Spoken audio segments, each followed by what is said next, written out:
There are women who awaken, and there are women who merely brush past. The difference isn't in their hands, but in their intention. Because a deep man doesn't ignite with empty gestures. He burns when someone dares to discover the places no one else has. Do you want to know why they ignore you? Why they don't desire you like before? It's not your age, it's not your appearance. It's that you don't know how to awaken what truly matters. And as long as you think desire is born only in bed, you'll keep spinning in frustration, invisible. Today I'll reveal 5 places a man longs to be touched, though he'll never admit it. Places that activate his mind, his body, and his soul. The last one is the most transformative of all, but also the most challenging if you don't know how to channel it. This is a revelation for those who are tired of being invisible. Stay until the end. You'll understand truths no one has ever revealed to you, and that he'll never confess. Have you ever touched a man and nothing happened? No spark, no different look, not even a subtle change in his breathing, just that uncomfortable silence that makes it clear what you didn't resonate. I'll tell you why. Because you touched where everyone else touches, but he doesn't need it. That's the problem. You're trying to crack a safe with the same combination you used 30 years ago, and none of that works anymore. Let's go to the first point, the lower back. It's where his armor begins to fade. It's no coincidence that right there, precisely there, the weight of the years accumulates. Not just physical fatigue, but emotional exhaustion too. A man who has lived, who has supported a family, who has faced disappointments and made decisions that drained him. He doesn't need hands that touch him without purpose. He needs to be touched with a presence that says, "I'm here and I see you." Picture this. He's in front of you, fixing something at home, answering emails, immersed in the same routine that always surrounds him. You approach without saying a word and place your hand on the curve of his lower back. Not abruptly, not with obvious desire, but with firmness and respect. A gesture that doesn't seek sex, but presence. And in that moment, if done right, something shifts. Not because you're arousing him, but because you're speaking to his collective unconscious. As Jung would say, you're reminding him that someone still sees him as a man, that someone notices what everyone else overlooks. But don't get confused. This isn't magic. It's not about touching just to touch. It's about being there. Letting your energy transmit what your words no longer can. The lower back is a zone that cries out without a voice, and only the women who've stopped seeking validation can hear that call. Want proof? Think of the last time a man shivered just from a touch on his waist. It's probably been so long you don't even associate it with anything tangible, because you've lived believing that intense gestures, bold words, or bedroom games are what keep desire alive. But no, it's the detail, the pause, the touch that says, "I didn't come to use you, I came to behold you." Touch him there with intention, not expecting anything in return. Do it knowing that this small gesture could be the beginning of a new kind of connection, a way to rebuild something that once seemed lost. And if you do it right, if you do it without rush, you'll see it's not the skin you're touching.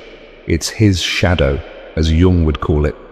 His story, his struggle, his need to be seen by someone who doesn't treat him as a provider, a father, a friend, but as a whole man. This is how desire begins to awaken, not from the flesh, but from the soul. And that, my friend, is something few understand and almost no one dares to teach. Second point, the touch that revives what's been forgotten. If you understood what I said earlier, then you already know that desire doesn't ignite from the surface. It ignites when you touch with purpose, when you make a man feel that there's still fire beneath the ashes, and that fire isn't stoked by the obvious, but by the forgotten. We've arrived at the second key point, the inner part of the arm, the touch that revives what has been forgotten. Because there, where few look, lies one of the most powerful zones for creating emotional and physical connection. But since it's not visible, not named, most people ignore it. And that ignorance is costing you his desire. The inner part of the arm is an area that, according to neuropsychology, is full of highly sensitive nerve endings. But that's secondary. What truly matters is that this point is deeply tied to emotional memory. Yes, the memory of affection, the one that holds the first tender touches, caring gestures, sincere caresses, from someone who wasn't seeking anything but presence. When you touch that area with gentleness and firmness, you're not seducing him like an anxious teenager. You're activating buried archetypes. As Jung would say, you're telling him without words, I can touch you without expecting anything in return, simply because you deserve to be touched. Now think about this. How many times do you think a mature man has been caressed without expectations? How many times has someone placed a hand on him just to remind him that he's still alive, still worthy of unconditional affection? Very few, because with age, touch becomes mechanical or disappears. The women around him stop touching him with curiosity. They see him as a father, a friend, a support figure, but not as a man. And that destroys more than time ever could. That withers the root of desire. From Stoicism comes a powerful idea. You can't control how others perceive you, but you can control the value you give to small acts. Touching the inner arm is a subtle act, but one full of intention.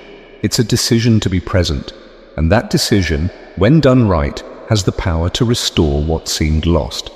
A man who receives that touch doesn't think she's seducing me. He thinks, she's reminding me that I'm valuable, that I still have something to offer, that there's still beauty in me. That kind of touch doesn't demand, doesn't pressure. It simply exists, but its impact is deep, because it activates an ancestral need to feel valued. It tells him, without words, that someone sees him, without judging his age, his scars, or his battles. And when a man feels that, he transforms. He stops putting up walls. He lets his guard down. He starts looking at you differently, not because you're promising anything, but because you're giving back something he thought he'd lost. His right to be desired. The great mistake is believing that desire is triggered by lingerie, by promises, or by beautiful words. No. Desire awakens when you touch where others don't dare to, when you dare to be different. When you understand that the body is not just skin, it's a story, and that every gesture, every touch, can be the key that opens a forgotten door.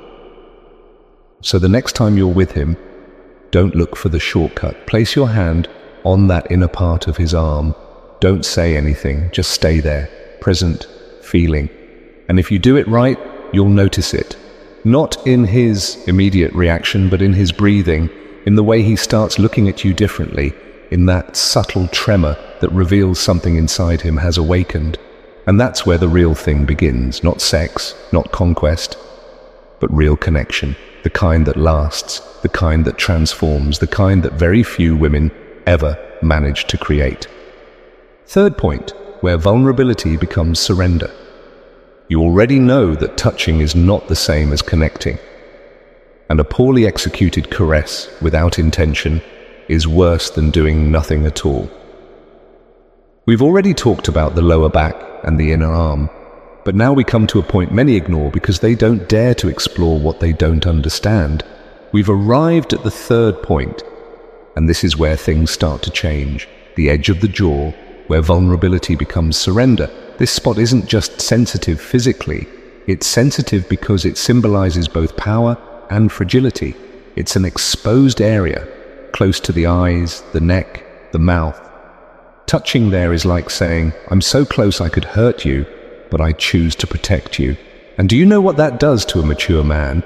It gives him back the ability to trust.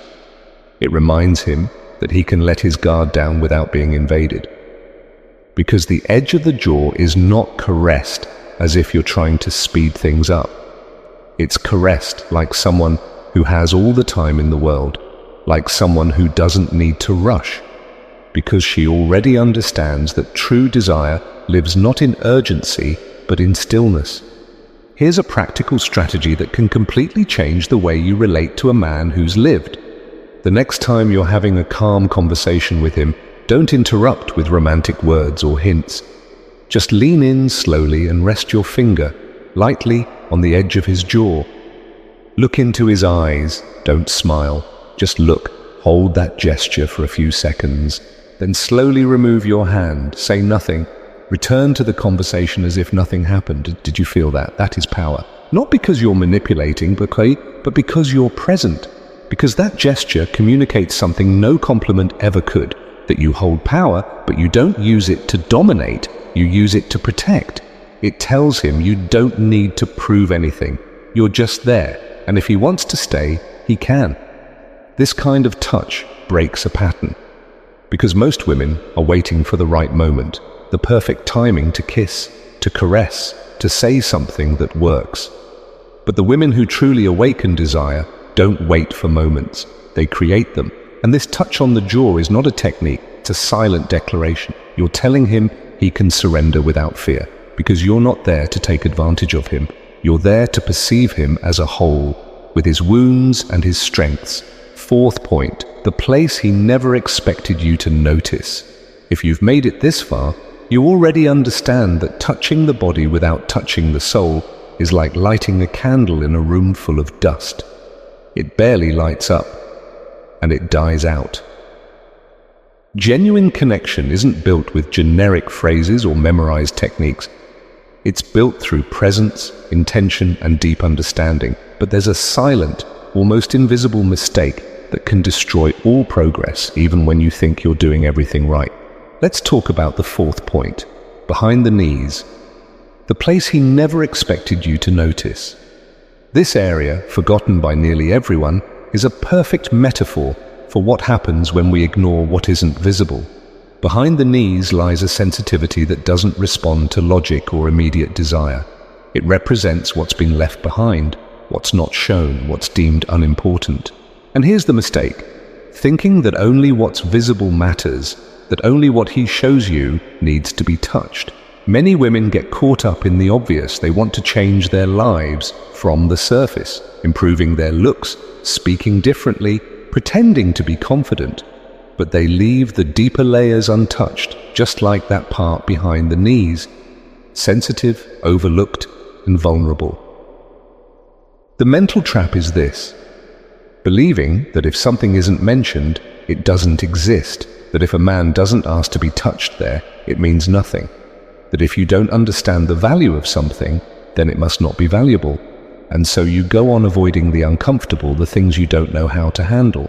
This is why many women fail in relationships. They try to change the outside while staying the same inside, and the man senses it, not through words, but through his body, through his silence, through that distance you can't seem to cross.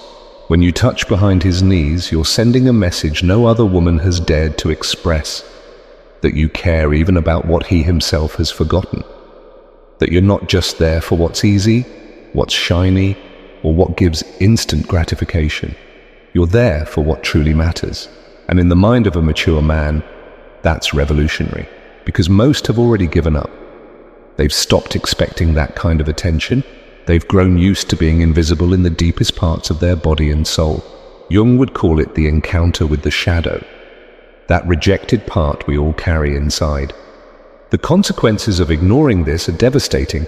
You don't just lose his desire, you lose his respect, because he knows when you're improvising. He knows when your gestures come from a script, not from intention. And that's when you become just another woman. Another one who didn't know how to touch where it hurts, where it vibrates, where life still lingers. Touching behind the knees isn't an erotic act. It's proof that you're willing to explore what others don't see. And if you do it right, if you reach that place with the same natural grace you'd use to touch his face, then something deep begins to shift, not just in him, in you. Because when you train yourself to see what no one else sees, to value what others overlook, you begin to see your own life differently too. You begin to notice everything you've ignored in yourself. Your fears, your repressed emotions, your desire to be touched with respect, with curiosity, with presence. So don't be fooled. What may seem like a simple spot on the body is actually a portal to the soul. And that portal only opens to those unafraid to face the invisible, to those who aren't seeking quick results, but deep transformation. Fifth and final point, the connection that transcends the body. We've reached the final point in this journey. And if you've truly listened to everything so far, you already know. This isn't about seduction techniques.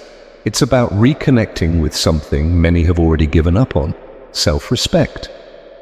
This fifth point isn't just a place on the body. It's a symbol of everything you've been ignoring, the scalp, the connection that transcends the body. And if you don't understand what it represents, you'll stay trapped on the surface, believing that desire is physical, when in truth it's mental, emotional, spiritual. Jung would call it the point of contact with the animus, the masculine energy every woman carries within. Touching a man's scalp isn't the same as running your fingers through his hair. It's touching the root of his inner world, the place where thoughts, tension, and doubt accumulate. It's silently telling him, I don't just desire your body, I desire your mind, and I'm willing to hold it with care. But not everyone can do this, because done poorly, it feels invasive, awkward, uncomfortable. Done right, though, it requires complete presence. It requires being the kind of woman who's not afraid of silence, because her fingers do the speaking. And here lies the problem. Most women can't stand silence. They crave instant results. They want him to react, to give them a sign, some kind of validation. And when they don't get it, they grow frustrated, pull away. Or worse, victimize themselves. They say, I did everything right and he didn't even look at me. They don't understand that desire isn't awakened through pressure, but through patience. That touching the scalp isn't meant to arouse, but to connect. To make him feel that someone finally can hold him without asking for anything in return. But if you keep looking for shortcuts, you'll end up like so many others, frustrated, confused, not understanding why he keeps shutting down. The reason is simple. It's not that he can't feel anymore, it's that he doesn't trust anymore. And with your impatience, with your need to get something back, you confirm what he already fears, that opening up isn't worth it. That no woman truly understands the value of deep connection. The scalp, when touched with intention, triggers the release of oxytocin, the hormone of trust. And if you can make him feel that with you, without sex, without manipulation, then you're touching what truly matters. But it's not easy. It requires a different mindset. You have to stop acting like an emotional beggar, waiting for him to validate your existence. You have to start moving like a woman who is already whole. Because only from that fullness can you touch, without needing, without anxiety, without urgency. That's the difference between women who awaken desire and those who only awaken pity. Changing this pattern doesn't start with changing your gestures. It begins by changing your intention. By understanding that if you're not ready to touch with your soul, it's better not to touch at all. Because men sense it, not through their skin, but through energy. And if you're empty inside, he'll feel it. So transform, but do it for real. Not with promises, not with pretty words, with presence, patience, and respect. And if you don't know where to begin, start with this. The next time you're with him, stay silent. Get close. Place your hand gently on his head. Stay there. Breathe calmly. Don't look for a reaction. Just remain. Because that one simple, sincere gesture can awaken something in him no one else has ever reached. His desire to trust again. And when that happens, get ready. Because you won't just be touching a man, you'll be touching what Jung would call his self, his deepest essence. And that's where the real begins. That's where true desire is born. And if you've made it this far, you're not like the rest. Because most people give up when it starts to hurt, when truth shakes their ego or reminds them of everything they've let die inside. But you stayed, you listened, you reflected, and now you're at a crossroads. Keep living and touching life superficially. Or dare to touch where it truly matters. No one can force you to awaken. But if anything you heard today resonated deep within you, then you can't unsee it. It's time to honor the ones who never gave up, the ones who still believe they can reclaim their respect, their desire, and their presence. If you're one of them, write it in the comments along with your country. Just 4 words, I love wisdom.